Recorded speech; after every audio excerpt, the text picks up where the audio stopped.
Evening viewers. Today, one boy asked how to teach direct speech to indirect speech. One boy, his name is Tamil Chelvan. அவர் தனது ஸ்கூலில் நடத்துறதுக்காக எப்படி direct indirect எப்படி நம்ம நடத்தணும் அப்படின்னு கேட்டார். அதனால் நம்ம part by part, stage by stage, step by step அப்ரோச்சில் direct speech to indirect speech பார்ப்போம். We shall see. ஃபஸ்ட்டு இந்த direct speech to indirect speech அது என்ன தமிழ் அர்த்தம்னா நேர்கூற்று அயற்கூற்று. இது வாழ்க்கையில் பயன்படுத்துகிறது தான். இப்போ உதாரணமாக விஜய் இந்த மாதிரி சொன்னார், அஜித் இந்த மாதிரி சொன்னார், எடப்பாடி சார் இப்படி சொன்னார் அப்படின்னு சொல்கிறதா இன்டைரக்ட் ஸ்பீச். ஒருத்தர் பேசின கருத்து வார்த்தைகளை அப்படியே மாறாமல் சொன்னான், வேர்ட் பை வேர்டு அவர் சொன்ன வார்த்தையை அப்படியே சொன்னால் அது டைரக்ட் ஸ்பீச். அதோடைய அர்த்தத்தை சொன்னால் இன்டைரக்ட் ஸ்பீச். அதான் நேர்கூற்று அயற்கூற்று. நீ கூற்றுன்னா சொல்கிறது நேர்கூற்று, டைரக்ட் ஸ்பீச் டு இன்டைரக்ட் ஸ்பீச்சுக்கு தமிழ் மூலமாக நம்ம சொன்னோம்னா மாணவர்களுக்கு சுலபமாக புரிந்து கொள்வார்கள். டைரக்ட் ஸ்பீச்னா நேர்கூற்று, அதை ரிப்போர்ட்டட் ஸ்பீச்சுக்கு மாற்றுறது தான் இன்டைரக்ட் ஸ்பீச். இன்டைரக்ட் ஸ்பீச்னாலும் ரிப்போர்ட்டட் ஸ்பீச்னாலும் ஒன்று தான். இப்போ நம்ம பத்திரிகை செய்தி எப்படி எழுதுவோம்னா இன்டைரக்ட் ரிப்போர்ட்டட் ஸ்பீச் தான்.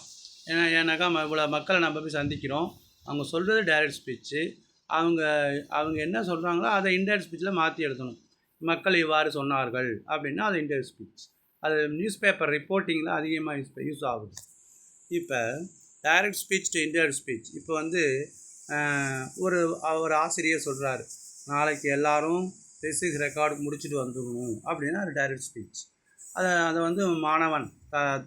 மாணவ தலைவன், அதாவது மானிட்டர் அல்லது லீடர் போய் சொல்கிறான் எல்லாத்தையும், ஃபிசிக்ஸ் சார் நாளைக்கு எல்லோரும் ரெக்கார்டு முடிச்சுட்டு சொல்லிட்டாரு, முடிக்கணும்னு சொல்கிறாருன்னா அது இன்டைரக்ட் ஸ்பீச். நேர்கூற்று அதை அயற்கூற்றாக மாற்றுதல். நம்ம கட்டுரை எழுதும்போதும் இது அதிகமாக யூஸ் ஆகும், நேர்கூற்று டு அயற்கூற்று. அது இந்த டைரக்ட் ஸ்பீச் இன்டைரக்ட் ஸ்பீச்சுக்கு மாற்றும்போது கன்ஜெக்ஷன் போடணும், அதாவது இணைப்பு சொல். அது எதை வச்சு போடணும்னா அது கைண்ட்ஸ் ஆஃப் சென்டென்சஸ் வச்சு தான் போடணும். கைண்ட்ஸ் ஆஃப் சென்டென்சஸ்னால் in English there are 4 kinds of sentences. How many kinds of sentences are in English? There are 4 kinds of sentences. 4 வகையான வாக்கியங்கள் இருக்கின்றன. ஒன்று செய்தி வாக்கியம். செய்தி வாக்கியம் அல்லது ஸ்டேட்மெண்ட் அப்படிங்கிறது முற்றுப்புள்ளியில் முடியும். நான் 11ஆம் வகுப்பு படிக்கிறேன், நான் ஆசிரியராக வேலை பார்க்கிறேன் அப்படின்னு முற்றுப்புள்ளியில் முடிஞ்சதுன்னா அது ஒரு ஸ்டேட்மெண்ட், செய்தி வாக்கியம். அல்லது டிக்ளரேட்டிவ்ஸ்ன்னு சொல்லுவாங்க. டிக்ளரேட்டிவ், ஸ்டேட்மெண்ட் எல்லாம் ஒன்று தான், ஒரு செய்தியை மட்டும் சொல்லும், அதனால் அது செய்தி வாக்கியம். அப்படி இருந்ததுன்னா கன்ஜெக்ஷன் தட்டு, அது மாதிரி மாற்றுறது அது ஈஸி.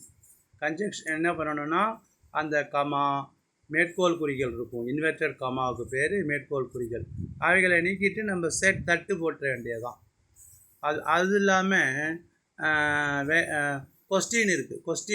கொஸ்டின்னா கேள்வி வாக்கியம், கட்டளை வாக்கியம்னா இம்பரேட்டிவ் சென்டென்ஸ்.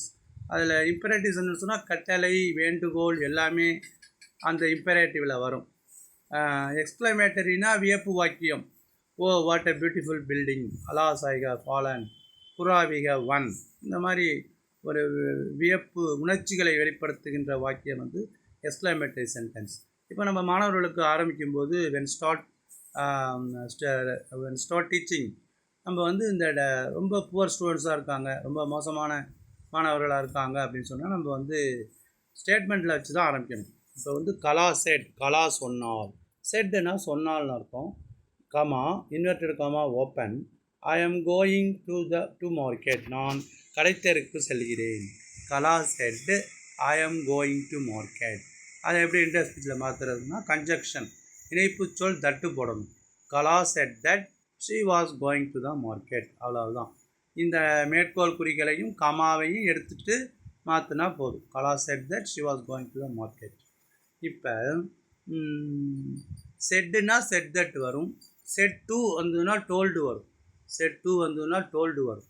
டோல்டு எப்போ வரும்னா நம்ம யார்கிட்ட சொல்கிறோமோ அவங்க தான் இன்டைரக்ட் ஆப்ஜெக்ட், அவங்க பேர் கொடுத்தாதான் செட் டூ வரும். உதாரணமாக Kala said Kumar, Kala said Kumar he was going to the market. அவன் கலா குமார்கிட்ட சொன்னான் அப்படின்னா தான் டோல்டு வரும். பெருசாக கலா செட் அப்படின்னா டோல்டு வரக்கூடாது.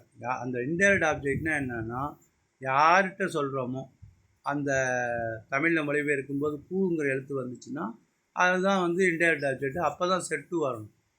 யார்கிட்ட சொல்கிறோமோ அந்த அந்த ஆள் பேர் கொடுக்கணும். Teacher set to the students அப்படின்னா அந்த டீச்சர் டோல்டு த ஸ்டூடெண்ட்ஸ் அப்படின்னு வரும். பெருசாக செட்டுன்னா செட்டு தட்டு, செட்டு தான் டோல்டுன்னு மாற்றணும். இப்போ கலா செட்டு தட்டு போடுறோம் இல்லையா? கலா செட் தட். ஐங்கிறது யாரை குறிக்குதுன்னா கலாவை குறிக்குது. அப்போ ஆணாக இருந்தால் ஹீ போடணும், பெண்ணாக இருந்தால் ஷீ. கலாங்கிறது பெண்ணுனால ஷீன்னு போட்டோம். இது ப்ரெசன்ட் டென்ஸில் இருக்குது. I am going to the மார்க்கெட்னு ப்ரெசன்ட் டென்ஸில் இருக்குது. செட்டு வந்து பாஸ்ட் டென்ஸ், இறந்த காலத்தில் இருக்குது. ஒரு விதி என்ன இருக்குன்னா, past tense should be followed by past tense. அதை நீங்கள் நல்ல இன்டெலிஜென்ஸ் பண்ணால் அது ஸ்டைலாக சொல்லலாம். சீக்வன்ஸ் ஆஃப் டென்சஸ் அப்படின்னு இருக்குது. Past tense should be followed by past tense, அதாவது சீக்வன்ஸ் ஆஃப் டென்சஸ். சீக்வன்ஸ்னால் இந்த வரிசையில் தான் வரணும். பாஸ்ட் டென்ஸுக்கு அப்புறம் பாஸ்ட் டென்ஸ் தான் வரணும். Set past tense. இங்கே வந்து ஐ எம் கோயிங்னு ப்ரெசன்ட் டென்ஸில் இருக்குது. அப்போ என்ன வரணும்? வாஸ் கோயிங்னு மாற்றணும். Kala said that she was going to the market. இதே மாதிரி ஒரு 5 எக்ஸாம்பிள் கொடுக்கணும். எப்படின்னா, குமார் செட் ஐ ஆம் ஸ்டடியிங், ரஞ்சனி செட் ஐ ஆம் பிளேயிங், ஸ்டீலா செட் ஐ ஆம் ட்ராயிங். இந்த மாதிரி ஒரு 5 சென்டென்ஸை கொடுங்க. ஏன்னா முதல்ல வந்து 4 டைப்பையும் நடத்தினா students will find it difficult. Students வந்து கஷ்டப்படுவாங்க. முதல் நாள் வந்து ஒரு 4 ஒரே மாதிரி டைப்பு, அது ஸ்டேட்மெண்ட்டில் 4 டைப்பு கொடுக்கணும். அப்போ தான் கொஞ்சம் கொஞ்சமாக அவனுக்கு ஒரு இன்ட்ரெஸ்ட் வரும். அப்போ தான் மேற்கொண்டு படிக்கணும்னு இன்ட்ரெஸ்ட் வருவான். முதல் நாளே கஷ்டமானதை கொடுத்தா அந்த இன்ட்ரெஸ்ட் போயிடும், அவன் தூங்க ஆரம்பிச்சிடுவான். So this is the way you have to motivate the students. இதை வந்து ஒரு மாணவர் தமிழ்ச்செல்வன் ஒரு மாணவர் கேட்டார். அதுக்காக இந்த வீடியோ வந்து திடீர்னு நான் வந்து under great difficulty I have uploaded this. நல்லா படித்து இதனால் பார்த்தீங்கன்னா நெக்ஸ்ட்டு வந்து இன்னும் 4 வீடியோ போடணும் இது சம்மந்தமாக. இன்னும் அடுத்தது வந்து கொஸ்டின், அடுத்தது வந்து இம்பேரேட்டிவ் சென்டென்ஸ். இம்பேரேட்டிவ்னு சொன்னால் கட்டளை வாக்கியம் மட்டும் வராது, அதில் ரிக்வஸ்ட்டு, அட்வைஸு, ப்ளீஸு அதெல்லாம் வரும். அப்புறம் வந்து எக்ஸ்க்ளமேட்டரி. இதை நல்லா நீங்கள் ஸ்டூடெண்ட்ஸுக்கு ப்ராக்டிஸ் பண்ணி நல்ல விதமாக மார்க் வாங்க சொல்லி உங்கள் வாழ்த்துக்கள். நன்றி.